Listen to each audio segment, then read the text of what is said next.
What keeps people hooked into a setting? There are usually a number of draws to the franchises and worlds that are throughout the history of entertainment in all of its forms.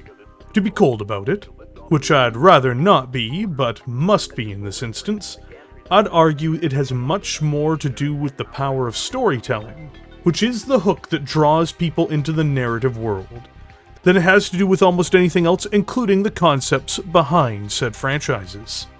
Certainly there are a confluence of factors, especially when taking on parts of a game setting, like Battletech. First, you have the rules of the game itself. If the game is bad, it's going to be hard for people to keep playing it and stay interested in it. Though for many, even if this is the case, they'll stay invested if they enjoyed the fiction of the world they are following. If the art or miniatures are bad, it may stop people from getting through the front door. But once again, if the stories are good, if they are well told, it will be what catches a few people to some degree, keeping them in. Thankfully, in the case of Battletech and Alpha Strike, the rules are superb, and the art has been fantastic, especially since a game of armored combat was released.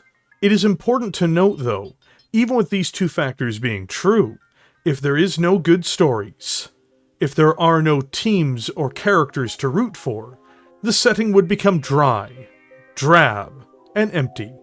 It'd never hold anyone's attention the way it does. But I am going to go further than just describing Battletech as being successful for being good at storytelling. In fact, I am going to go as far as to say that Battletech is the most in-depth universe in the entirety of fiction that I could reasonably be aware of. It goes deeper than the enormously explored depths of franchises like Star Wars or Warhammer 40,000. But not just because of its impressive volume of sourcebooks and hundreds of novels, but because Battletech opens up and explains its world in a far more personal way than these stories have, because its fiction is near constant. Battletech shows human stories, and shows them on a scale and with detail that no one else has matched, in my opinion, even from its slower periods. It does this by not just leaving spaces for novels, which often tell stories that are longer and are more focused on broader events or seemingly more epic tales, but by focusing on elements of other storytelling through alternative short story products.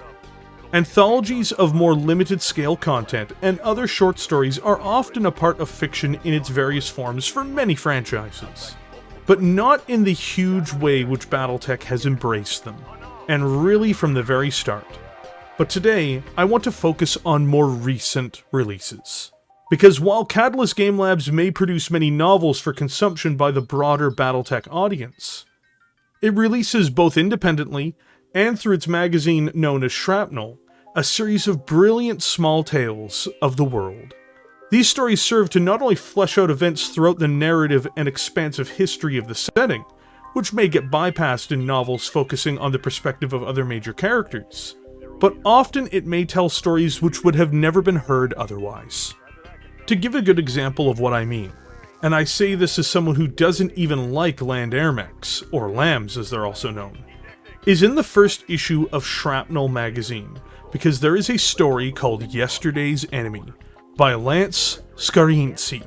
This story is about Jason Youngblood, in his Phoenix Hawk LAM, siding with the sworn enemies of his family, in order to fight off Clan Smoke Jaguar in the catastrophic Battle of Luthien.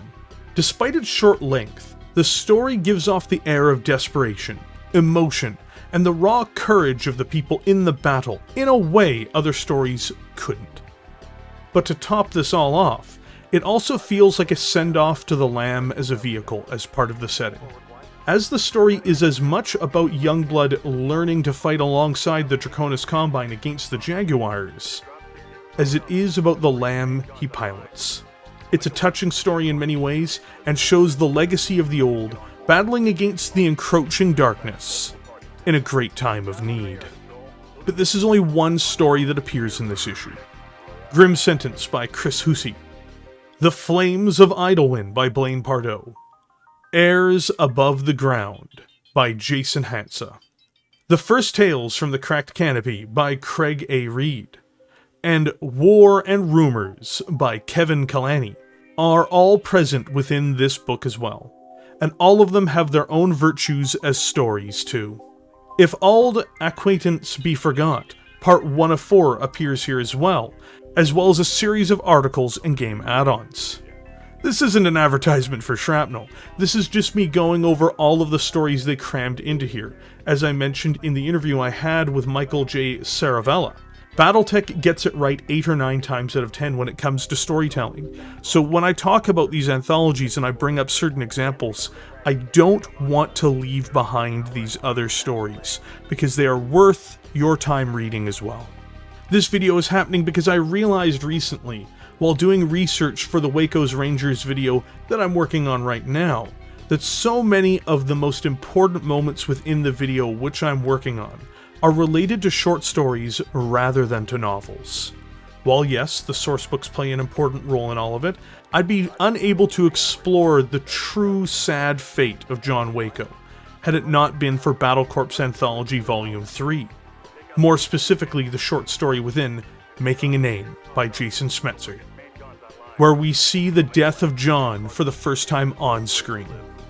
It paints an entirely different picture than what is joked about by people who don't know.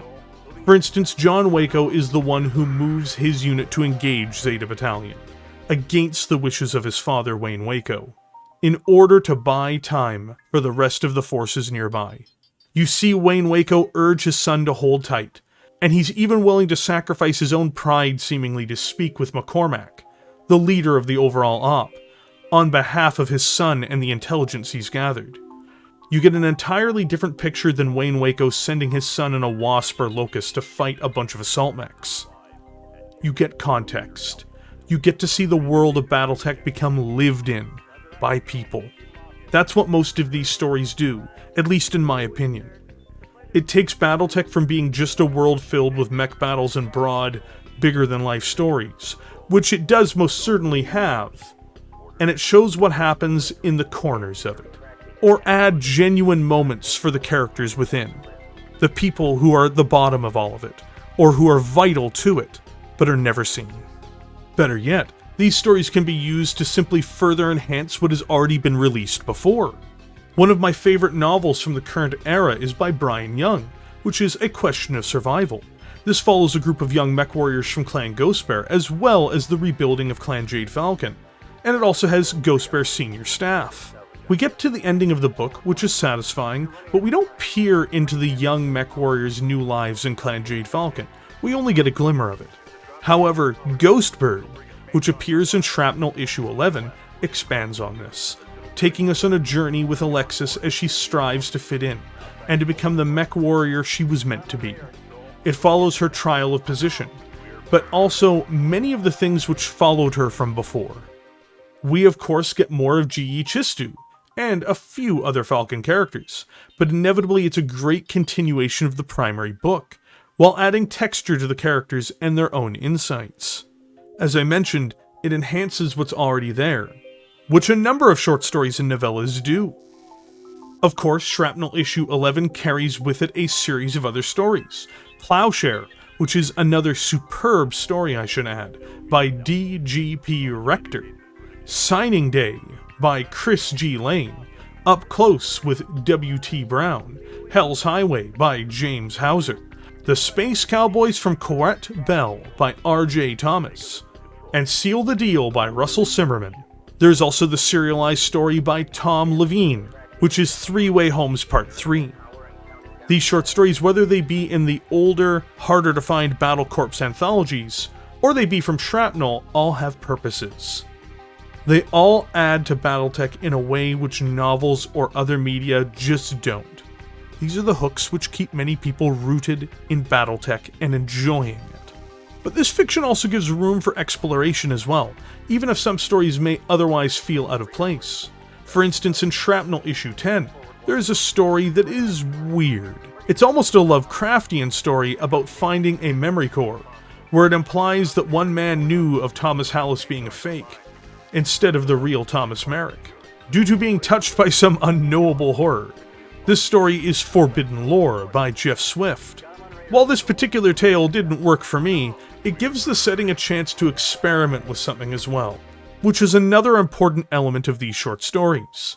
Rather than committing to a concept like this across some novel, like the much derided phantom mech abilities, displayed earlier in Battletech's history, instead it can be tested with these smaller stories to gauge how well the story works, or how well they are received. Issue 10 also has a multitude of other stories within it as well, namely, and starting with, Receiving Ends by Donovan Defunct, All Those Left Behind by Steve P. Vincent, Bad and Worse by Harvey Roberts, Undefeated by Giles Gamage, Flying Kites by the creator of the Gotterdammerung's lore and concept, Daniel Isperner, another standout in my opinion for their contributions to Battletech beyond just their novels and stories. Reign of Metal by Julian Michael Carver, Wolf Pelts and Raven Feathers by Lance Scarinci, Rise of the Koa by Jennifer Bixby, The Last Flight of the Black Condor by Matthew Cross, and This Too Shall Pass by James Lee. Finally, A Trial Most Acceptable, a novella by Jason Hansa, is in the book, as well as the part 1 and 2 of 3 Ways Home.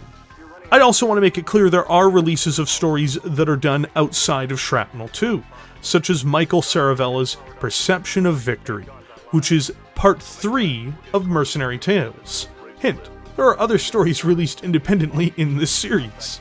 But this story goes over the remnants of the Northwind Highlanders on their home world, who have just discovered the death of the Republic, the fall of Terra, and what possibly lays ahead for them, as well as, in my opinion, a final salute from the Republic's institutions to the Highlanders, more or less wishing them luck on their perilous struggle into the future. It also, in my opinion, helps them set up a potential successor to the spirit of the Republic and its remnants in some ways. This was an informative and fun standalone short story, and again, explains many events we might not have otherwise seen. It would have just been a blurb in a sourcebook had it not been for this story. This is, in my opinion, because Catalyst has been developing and nurturing these short stories as a part of their brand and as a part of the Battletech universe. Finally, as a send-off regarding these stories, my favorite short story that I've read recently is An Ice Cold Dish by Paul Sardegin in issue 5 of Shrapnel, describing the last days of Wayne Waco's life, up until his confrontation with Jamie Wolfe. Which is funny, as I need this for the Rangers video as well, but beyond that, what's the most interesting part, again, is the humanization of the tormented, but terrible person that is Wayne Waco. I'll give one quote to show how well this is done, describing him on the road to his final destiny. Here he was dying, but he was killing a great man, the man who killed his boy. In truth, his memories had betrayed him in years prior, and he could barely remember the physical details of his son. Likewise Fiona, he remembered loving her, but so few specific details remained, any events fleeting, with her or John as faceless entities behind a fog. He hated this about himself. It made him hate Jamie even more. Again, this is in a Shrapnel issue, and there are a series of other stories within this as well. Ghost by Lance Scarinci, Piece by Piece by Matt Alexander, The Fox Patrol, a fan favorite as far as I know, by Brian Young, Another Tales from the Cracked Canopy by Craig A. Reed, and Breach by Tom Levine. The fourth part of the Calhoun story can be found here as well, If Auld Acquaintance Be Forgot by Michael Stackpole. Of all of the fictional worlds I've followed, Battletech has created this immersive atmosphere better than any other. The stories are good. The characters are at the very least acceptable, even in these short story formats, and on average are far better than just acceptable, and feel outright compelling. The texture and depth of the world of Battletech itself is served by all of this. But more importantly than just that, it makes the world of the Inner Sphere feel alive and lived in by real people. It doesn't follow human beings through an impossibly huge structure with hundreds of billions of people and gangs or anything like that, Battletech is not only a grounded world in terms of how most people live, but it's also very grounded in how people have to get through the often terrible events around them. It's not inhabited by superhumans, even amongst the clanners. It's inhabited mostly by human beings. They just happen to have big stompy robots and space travel. So that's what I'm meaning to tell all of you after this video. If you're interested in Battletech and its fiction, a place just as worthy as its novels are its short stories, which are mostly, though not exclusively, found in Shrapnel magazine right now. It's one of the best places to indulge yourself in the world of Battletech, across all of its eras, whether you are just getting into the setting or you've enjoyed it for many years. One thing I can't recommend enough, though, in this, is for people to read. Don't just take these stories as being some type of second-hand pass-along, and allow someone else to guide you down it. See it for yourself. See who these characters are. Come up with your own opinions of them and their actions. Ride along with them in their journeys throughout the Inner Sphere. There need not be a novel's worth of story in your future if you don't have the time to indulge in it. And even if you do, there are many stories that can fit into the same space of time. Because I think you'll find, or at least I did as someone who reads almost all the time when I'm not writing for the next video, to be frank, that the world of Battletech is so expansive and has such a diversity of content, characters, and stories that you'll feel as though you're peering into something which is truly another world. Thank you for joining me here today. I wanted to make sure when I discussed these short stories from Shrapnel that I tried to mention all of the stories that were within each of these tomes as well, just to show off the sheer breadth of what's there. This is a part of a new initiative that I've started on my own, where I want to talk more about the fiction as a whole over the coming months, as I'm trying to refine my book review process. Of course, mech videos and other videos will still be the lion's share of what I do here, but I really do think some of these works are criminally underread, which can often lead to misconceptions and flawed perceptions of events and characters or even factions. Like people acting like the Taurians or Space Texans, for instance. But, to go on the record, the overwhelming majority of these stories I have enjoyed. They really are the life's blood of the setting. Just to round things out here before we conclude the video, I want to recognize a bunch of people who have worked on the short story side of Battletech in recent years. To start with, I want to give a huge shout out to Philip A. Lee for being the managing editor at Shrapnel magazine, and for directly working with the authors and contributors in bringing these incredible short stories to life within the magazine itself. Another one definitely goes to John Helfers, who is the executive editor of Battletech's literary fiction, if I recall correctly, who is accredited in Shrapnel titles as well. A big shout out also goes to David Kerber, who also plays a role in an enormous number of CGL products, but more specifically he is attributed to doing the layouts of these magazines and many other Battletech sourcebooks. Finally, of course, there is Lauren Coleman, who is the publisher and the owner of Catalyst Game Labs. Lauren also made the decision recently to ensure that the Blood Asp would be available for purchase in the soon-to-be activated Pledge Manager for the Mercenaries Kickstarter, which was something that he didn't have to do, as we didn't hit the goal to unlock it, and that was a great gesture towards the community on his part. However, we've reached the point where I simply ask, if you've enjoyed this content, have you considered liking this video and subscribing to the channel? There will be plenty more to come, and you'll enjoy it, I think.